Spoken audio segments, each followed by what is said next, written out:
I think there was almost a calling, if I could call it like that, where I could marry technology to conservation and have a look at saving species. Welcome to Manage This, the podcast by project managers for project managers. Every 2 weeks, we meet with you in mind, you who are living and working in the field of professional project management. What we do is try to get inside the brains of those who are involved in all sorts of projects, big and small, see what has brought them success and how they foster success in others.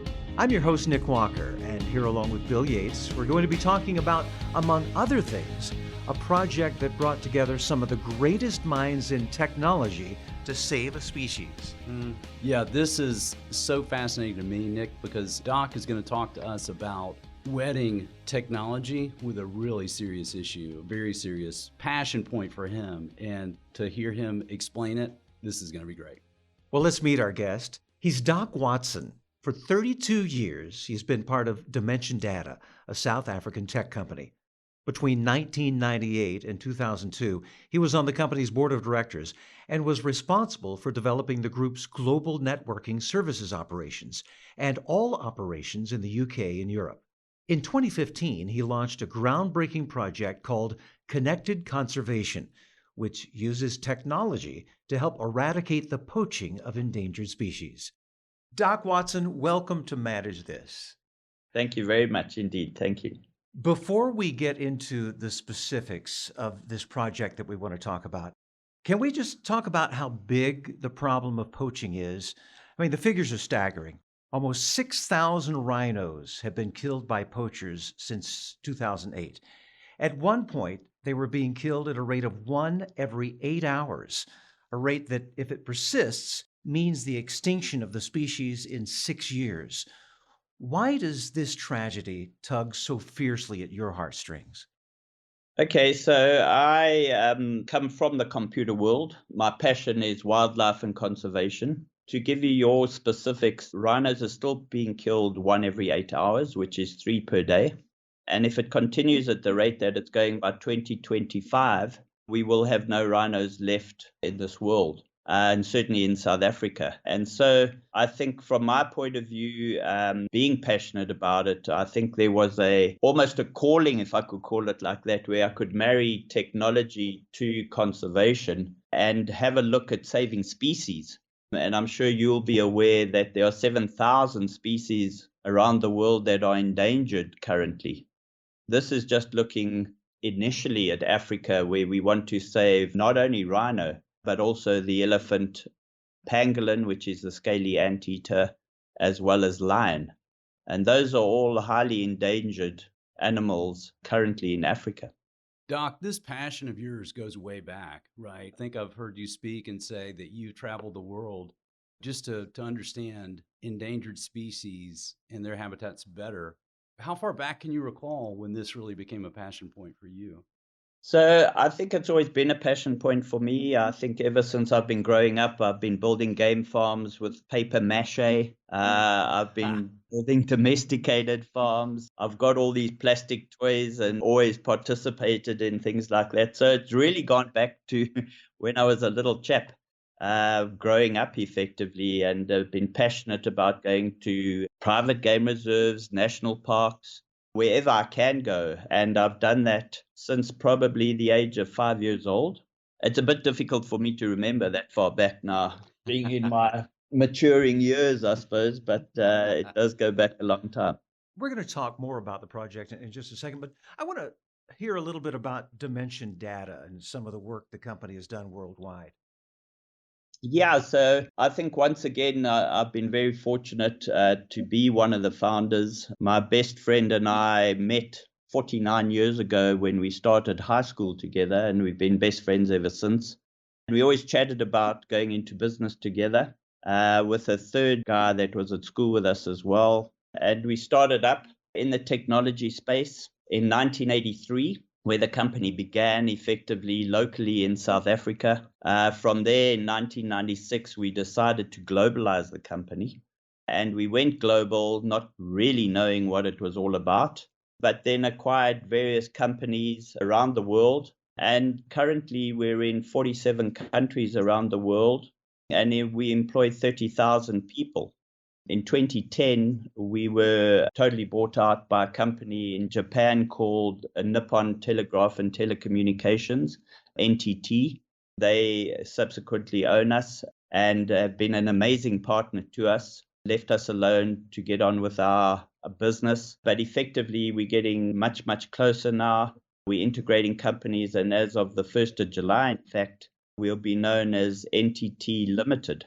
So to get back to your question, we've done a lot of solutions around the globe, a lot of managed services around the globe.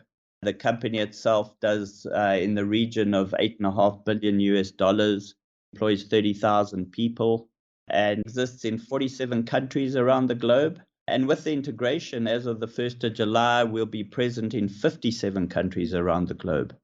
So it's fairly expansive. By then, we'll be 40,000 people as well, with a joint revenue of $12.5 billion US outside of Japan.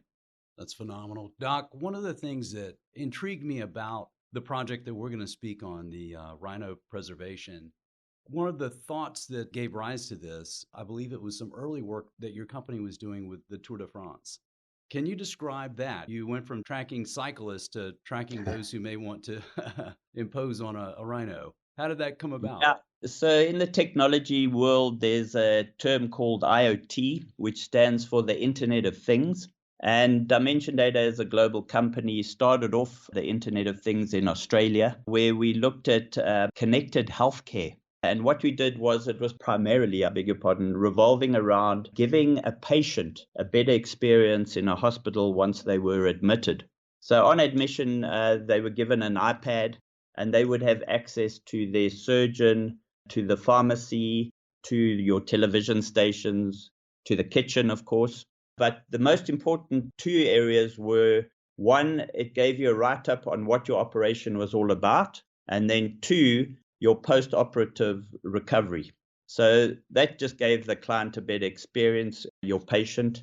We then went into Barcelona and did connected cities. And then we signed up and did connected sports and recreation with the Amaury Sports Organization, who own the Tour de France. And I'm not sure if you guys are cyclists or aware of it, but the only way a chap like Phil Leggett, who is a great commentator, could tell the speed of a cyclist going down a mountain was when the motorbike came parallel to the bicycle. The guy on the back of the motorbike would have a look at the speedometer, see what speed they were going, write it on a chalkboard, and hold it up for the commentator. And that was the only way of telling the speeds going down a mountain. I remember seeing that, and I thought, what is this bizarre event that's going on here? Is he trying to help him, or is he going to knock him off his course? What is this motorcycle doing here? Yeah, exactly. So we came along and signed with the Amaury Sports Organization as the technology partner in 2015. And effectively, we went to work, and what we designed was, we got transponders that we put underneath the saddle of every single racing bike. And the information of the bicycle then transferred to the motorbike, the gendarmerie that had the aerials. It went from there up to a helicopter. From the helicopter, it was transmitted down to data trucks. And there we'd work on the data analytics, all your data, and push it into the cloud effectively. And if either yourself, Phil, or Nick, if you wanted to access one of the cyclists in the Tour de France, all you need to do is bring up his name effectively, and it will tell you all sorts of things like where he is in the stage on that day, where he is in the overall cycle race, what his maximum speeds are. And what we're doing is we're continually working on that to get better information so that the teams themselves can make better informed decisions in terms of their daily strategies. So it's been a very, very exciting project for us, I have to say. And then this led to thinking, okay, this technology would work in an environment that would help protect endangered species. Did you just wake up one morning and go, hey, how did you come up with that? Absolutely. You're not far off the mark, I have to say. So what I then thought was, we're doing all these connected projects. So why don't we have a look at something called connected conservation, which I termed it connected conservation because it's a very interesting sort of area, obviously, that game reserves and national parks are in, because there's little to no communications in those areas. They're very much in outlying areas, obviously, for the game to roam freely. But what I did was we partner with CISCO, Dimension Data, and they have an annual partner summit every year. And we obviously attended. We're their biggest partner outside the United States in the world. And I spoke to the then CEO where we had our executive meeting, and I approached him, John Chambers, and I said, John, isn't it time we did a project, corporate social responsibility project, and we can save the rhinos in Africa? And he said to me, well, Doc, I'm already involved in saving elephants in Kenya. In fact, he gave money to the Chelsea Clinton Foundation, who do a lot of work in saving elephants. So I said, no, I said more from a company point of view, Dimension Data and CISCO, we can do an Internet of Things project in South Africa in a game reserve adjoining the Kruger National Park. And we would put in a solution called connected conservation. And I'm ecstatic to say he agreed. And we took it from there that we got out the research and development arm of CISCO and our design architects from Dimension Data. And we went to this private game reserve alongside the Kruger National Park. And I have to say, we started from scratch effectively in terms of putting the connected conservation solution together, which we called a reserve area network. You had to build it. There was nothing there in terms of communication infrastructure or IT. No, so effectively what they had were handheld radios. They had a single laptop, and they had a controller who was just watching the laptop all day, every day, with a handheld radio in a brick room, effectively, that was locked by a lock and a key. And that was it. That was the security, and that's how they controlled the entire reserve. And how big is this reserve? So the reserve is 62,000 hectares, which equates to about 140,000 acres. Wow. And it only has a fence line, an electric fence line along its western boundary. And that runs for 72 kilometers, which is probably in the region of 50 to 55 miles. There's no internal fences. The reserve is made up of 48 private game farms.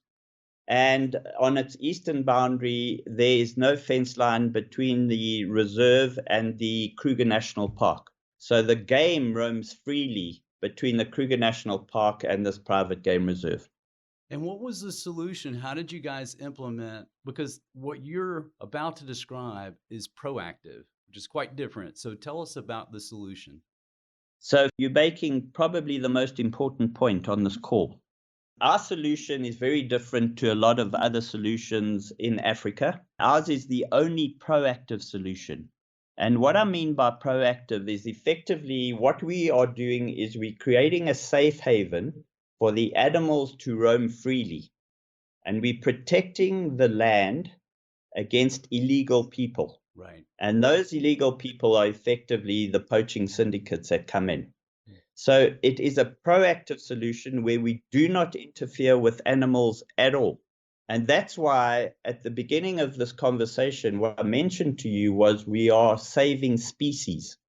So, a lot of the other solutions are reactive.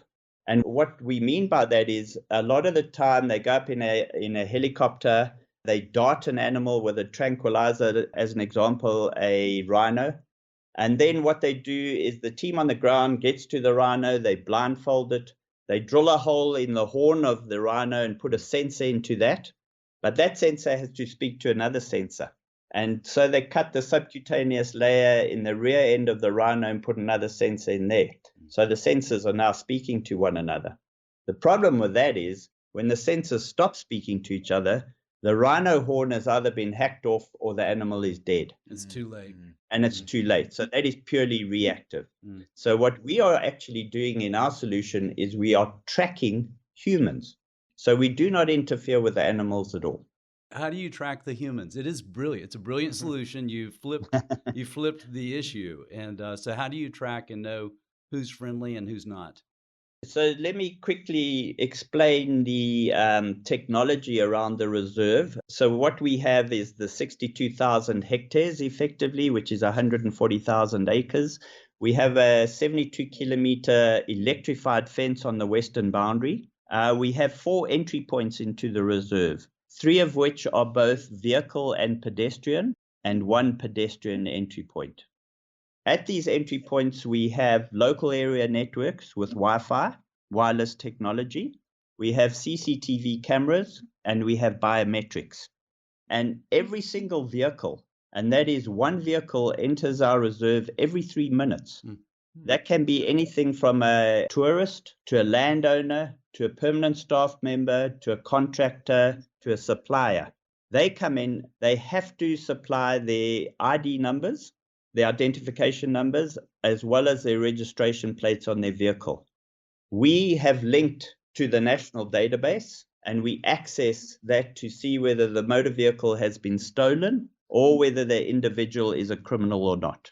So that's what happens at the entry points. Around the perimeter of the reserve, we have a point-to-multi-point routing network that encompasses a whole lot of different activities within the reserve. And what we have around the perimeter is on the bottom strand of the electrified fence, we have acoustic fiber. We've also planted magnetic sensors around our perimeter. And we also have something called LoRa technology on the inside of the reserve, which is long-range wireless connectivity.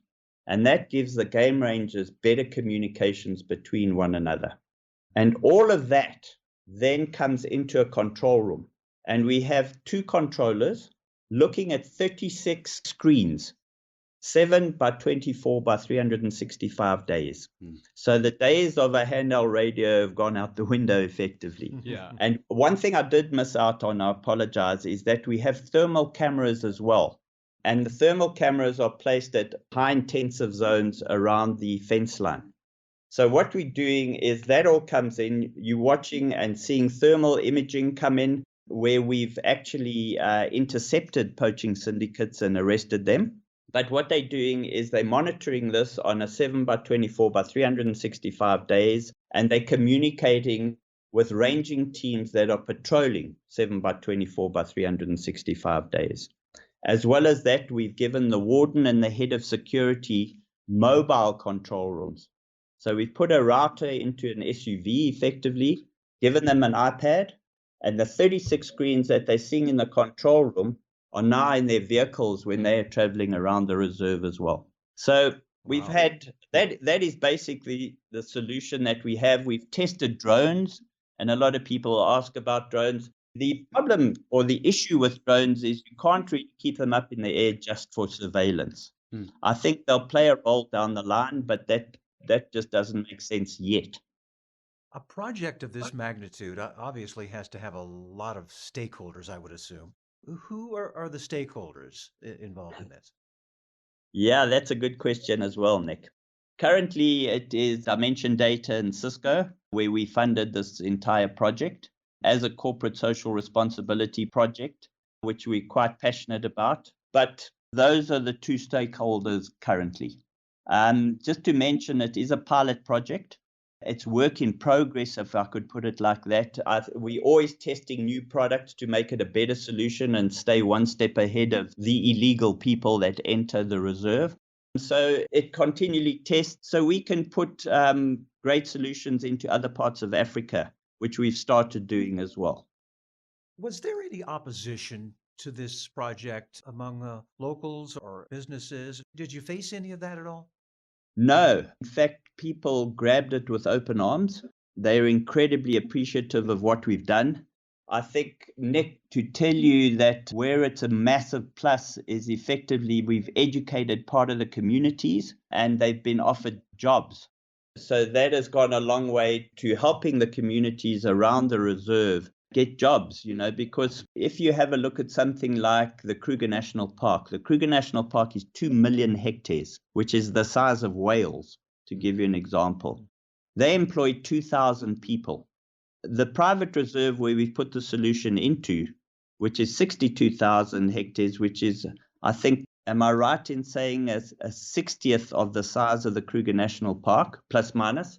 We employ 3,700 people. Wow. So it's giving employment, it's giving education, It's just making it a better place. It's education around tourism as well, and what tourism means to the local communities in terms of employment, in terms of offering them jobs, in terms of educating them. And to give you an idea, there's probably in excess of 200,000 people on our boundary fence. So there's a huge amount of people as well. And well, the poaching world is a pretty corrupt place. And they're offering extremely high amounts of money for in exchange for rhino horn, for example. Doc, that brings up a big question that I've had that I wanted to ask you, and it involves risks. Usually when we're managing projects, we're thinking of risks in terms of, this may cost more money, or we may have a schedule overrun, or the quality may not be exactly what we want. But in your case, yeah, these can be life or death things in some situations. You have very desperate people who are trying to get in and poach. And, you have weapons involved here. So Yeah. how did you recruit the right people to be involved in this project who could approach this with the right attitude and have the right risk assessment? Yeah, I think the criticality is the training of these rangers. Effectively, people don't really understand what happens on the ground. To be quite blatant and honest with you, it's a war on the ground. Yep. The poaching syndicates, if they threaten in any way, they'll shoot to kill. Mm. So the ranging teams have to be trained in terms of how to combat that, how to intercept poaching syndicates, and how to work with them in terms of arresting the people, capturing them. Because at the end of the day, in the poaching world, there are obviously extremes, as there are in every crime around the globe. People are being offered huge amounts of money on one hand and very little on the other hand. A poacher, to give you an idea, got caught in the Kruger National Park, and he was asked, why are you actually poaching rhino horn? So he said, sadly, he's got to feed a family of 8 people, and he didn't have a job. So they said to him, so what are you getting in return for a rhino horn? And this guy said he's getting a 5-kilogram bag of maize meal for a rhino horn. Then you get the other extreme, where in other reserves, for example, in exchange for a rhino horn, they're getting between $10,000 and $15,000 on the ground. But now if you equate that in a bigger picture, the guys who are doing the anti-money laundering, the international consumer, is paying between $90,000 and $100,000 for a crushed kilogram of rhino horn. Oh, man. So you're looking at, on average, a rhino horn, you're probably looking at $500,000. Wow. Doc, as you look at this, you think about the risks that are involved, both, in terms of project success and the life or death situations that your team is having to deal with. When you look back on that, what do you feel like were some of the keys to success or failure with your project? Or another way to put it is, what kept you up at night as this was going on? So one of the keys to success, I think the most critical success factor, I think, is the team on the ground that is actually running the reserve area network. That's an operational team. So that's the team that have adopted the solution that we've put in. Right. And that is your warden, head of security, and game rangers that have embraced our solution, and they actually run the solution. We support them in the background, Sure, but they're actually running it on the ground. And that is, to me, the most critical success factor, because what you are finding is, particularly places like the Kruger National Park, there's a lot of bad elements that are permanently employed there. And a lot of the people there are involved in the poaching world. Yep. So to get a team that adopts a solution is critical. And that is what is one of the biggest success factors of our solution. Yeah. I think another one is obviously bringing technology to the people. And it's the Internet of Things at the end, marrying people to technology and the two working hand in hand with one another. Doc, I've got to affirm what you're saying too. To me, the projects that involve a lot of new technology to stakeholders, those that are really successful, there is that constant engagement, right? There's a steady stream of feedback between the end user, the warden and his team, and those that are providing that new technology. Because I'm sure you guys had to make a lot of small adjustments. You learned a lot of lessons along the way, and had to have that conversation continue. Absolutely. So the relationship between supplier and user at the end of the day is very close. We going in there probably once every 3 months to test new products, to check that the existing products are all 100% functional. They determining that on a daily basis as well. So I think there's an incredibly close relationship between supplier and user at the end of the day in terms of the success of the actual reserve area network itself.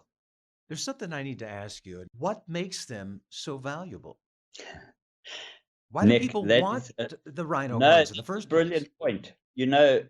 For 2,000 years in Chinese medicine, they've used crushed rhino horn. And the belief there is that it's a cure for rheumatism, arthritis, gout, diarrhea, more recently as an aphrodisiac. And now, the bigger the rhino horn on your mantelpiece, effectively, the more wealthy you are. So it's also become a status symbol. And I think the issue for us is, Nick, is there are 5 stages to poaching. We fighting it at ground level where there's actually a war on the ground. But right up at the top level, you get there's an international bank fighting it at the anti-corruption, anti-money laundering type area where you get the international consumer who's buying this. So that's for the anti-money laundering. But this bank in particular is doing unbelievable work in terms of going into China, educating children against their parents.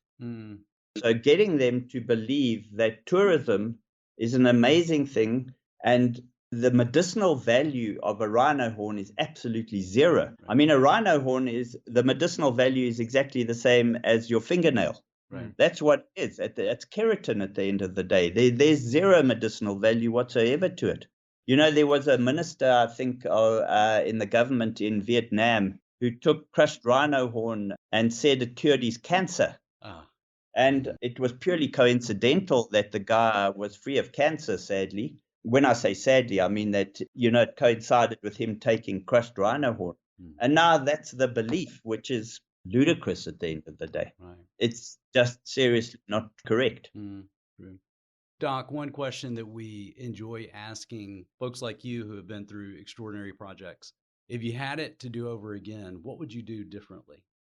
That's a very interesting question because there's very little that we do over again. I think the way we tackled the project, the way we addressed it, the way we embraced the operational team on the ground, the way we've got resources from Dimension Data globally, from CISCO globally, and put that all together has been an incredibly good recipe for success. And not only that, we've rolled it out, the solution, a little differently in a national park in Zambia. We're starting our 3rd project in northern Kenya. And over and above those 2 projects, I have another 46 projects lined up in Africa, in Indonesia, India, and Asia. And funny enough, in a bay in New Zealand. How about that? Yeah. Well, the beauty is we all know that the more projects you do of a similar nature, the more all of those stakeholders, those customers are going to improve as a result. Your solutions will get better and better. Absolutely. And I think it's making an awareness, people aware of what is actually going on. And, if you come on a safari, for example, I mean, to my way of thinking, who are we as humans to dictate whether a species lives or becomes extinct? I have a real problem with it. And I mean, most people come, which I know it's a hunting term, the big 5, but a lot of people come to Africa to see the big 5, for example. And if the rhino becomes extinct, imagine saying, well, you're coming to see the big 4 then. And, it just detracts from everything. And they're such iconic species at the end of the day. And when you see them, and we're involved with an operation that's called Care for Wild, who do amazing work, where the cows, the mother of calves, get slaughtered for their horns, and these calves get left.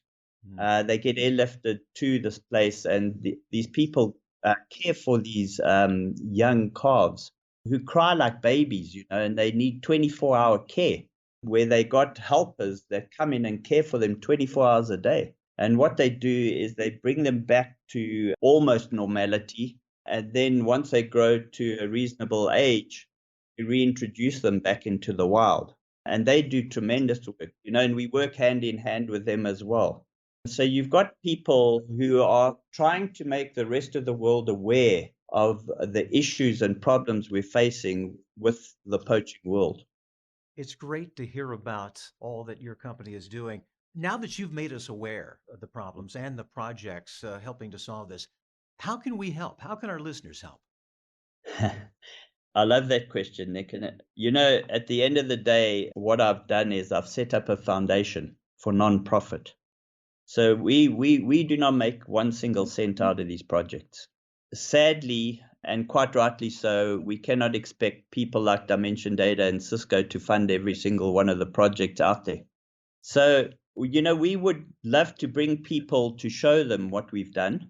And I think the penny drops when you see these animals in the wild, what iconic species they actually are. And when you visit these people rearing these calves that are left orphaned by the poaching world, at the end of the day, it's money. And it's creating awareness for people to donate a small part of money, sort of thing, so that we can continue with the projects and really put them in where the foundation is not making a single cent out of it, but saving species through working with vendors who have the product that we're using, like CISCO, and putting it into these solutions around the globe, actually, because not only are we wanting to protect species like rhinoceros, elephant, lion, and pangolin, the scaly anteater in Africa, but also tigers in India and Asia. Then, of course, in places like Indonesia, going to South America, the jaguar, and looking at all these different species that are endangered and saving them at the end of the day. Doc, what's the best way for people to find out more? Is it to go to Dimension Data's website? So we have a website which we could certainly send to you, and people can donate. They can see what we have, what we've done. We've got a lot of video material. I'm even prepared to go anywhere, basically, and present to people and bring them out to Africa, and I'll take them to the reserves and show them exactly what we've done. I'm really so passionate about it, and if I could just play some role in saving some species in this world, I think I would have lived a fulfilled life, I have to say. Well, Doc, we appreciate so much what you and Dimension Data are doing. We appreciate you taking the time to talk with us about this project. We have a little token of appreciation that we're going to send you. This is the official Manage This coffee mug. So we hope you will use that with our compliments. Thank you very much, Nick. I really do appreciate it. And thank you very much for the time and showing the interest in what we're doing. I think it's magnificent. And as I said, the more people that become aware of what we're doing, I think the better it is for all of us. Doc Watson, once again, thank you for spending time with us. We are all about providing what project managers need here on Manage This. And one thing you may need are PDUs. Those professional development units for your recertifications. Just for listening to this podcast, you've earned some free PDUs. And to claim them, go to velociteach.com and choose Manage This Podcast from the top of the page. Click the button that says Claim PDUs and click through the steps. Now, I'd like to ask something of our listeners. If you like listening to this podcast, please let us know by leaving a review on Google, Apple Podcasts, Spotify, Stitcher, or whatever your preferred podcast listening app is. You can also leave us a comment on our website, velociteach.com, or social media. We value your feedback. And by taking a moment to let us know your thoughts, you can help us make a difference. Well, that's it for this episode of Manage This. Thanks for joining us. We hope you'll tune back in on August 20th for our next podcast. Until next time, keep calm and manage this.